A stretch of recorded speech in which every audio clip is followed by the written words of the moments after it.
Hey everyone, before we get into today's video, I just wanted to give you all a small caveat that there are going to be a lot of spoilers regarding the storyline, motifs, themes, how this game connects to the previous Hades installment, just a lot of different things. So since this is a part 1 review, the next part doesn't come out until next month. So if you guys want to watch a playthrough or play it for yourself and then come back to this room, do that. Otherwise, if you guys don't mind spoilers at all, enjoy the video.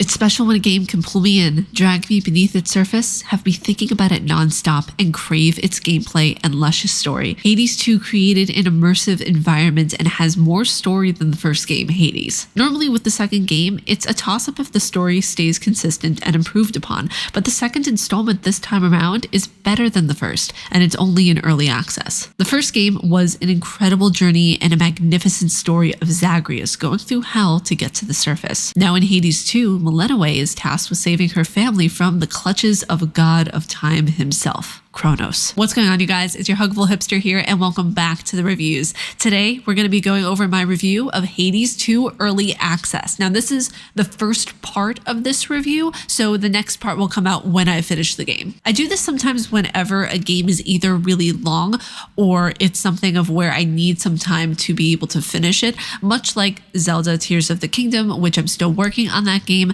and this one. I think it also happened with Ender Lilies as well. I did like a part 1 to that review. The story of the gods is complex, creating a divide amongst an already not close family. Hades 2 creates a new story that stars Zagreus' little sister Melinoë, who has to now save her family from time itself, Kronos, which is a smart idea to take that angle for the next game. The utilization of gods and goddesses in both games is fun, witty, and to a degree accurately representative of the context of the history and mythology. There is a story the developers are telling that is vibrant and incredibly well written. It's not typically normal that you come across a second game that is better than the first, and the only other instance I can think of where the second game overshadowed the first is Silent Hill 2.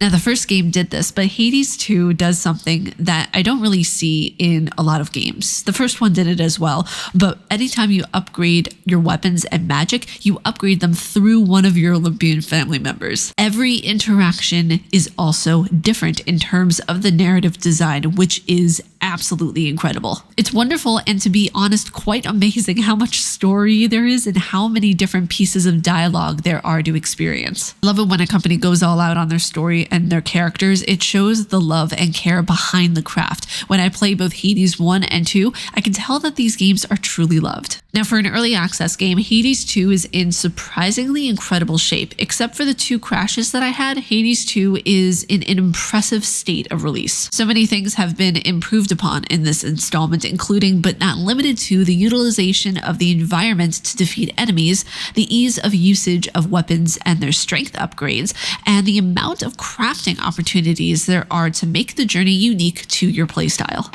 There's also a new upgrading system, tarot cards, that give you death defiance, recovery speed boosts, and more to aid you in your journey. The tarot cards are much to the likes of what the Mirror of Night was in Hades. This game also runs a lot smoother than the first Hades game, with a better response time for weapons and faster loading screens in between places. It's amazing to see how much improvement there was from the first game's release in 2018 to now with Hades 2.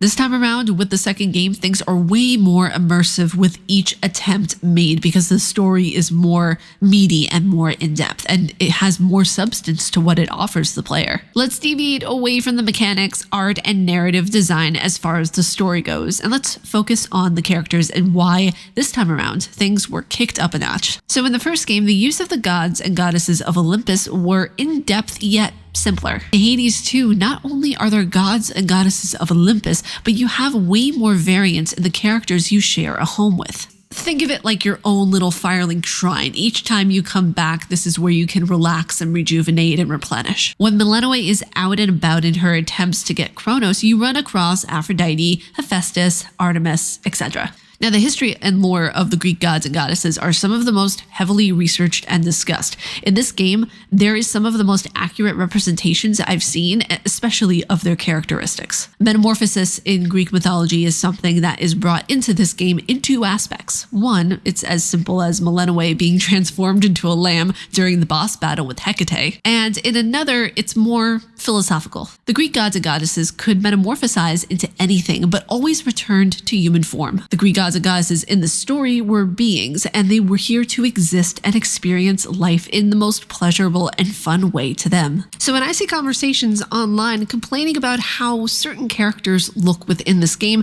I must remind you that the Greek gods and goddesses, much like any part of a religion, are a metaphor, an educational tool, if you will. So it shouldn't matter what they looked like. If they had 3 eyes, blue skin, and a bushy tail, it's how the personality traits and story are carried that matters, not the looks of the character. Hades 2 has been wonderful so far, and a game I would highly recommend checking out. The early access is worth the money. So when you get the game, Hades 2, they have kind of like a timeline set out, so where you can see what is going to be happening, what is going to be updated. It's very transparent, and I absolutely love that. What I'm really excited for is to see how Kronos' character is more so utilized within this chapter of Hades 2, considering the fact that Kronos is the god of time, you know? So he has to play more than just the kidnapper role who took Melinoë's family. But that's it for today's video. If you guys like my face and what I do, please be sure to subscribe and hit that bell down below. May you find your worth in the waking world, dear hunter. Stay casually nerdy, and I will see you all in the next video. Umbasa.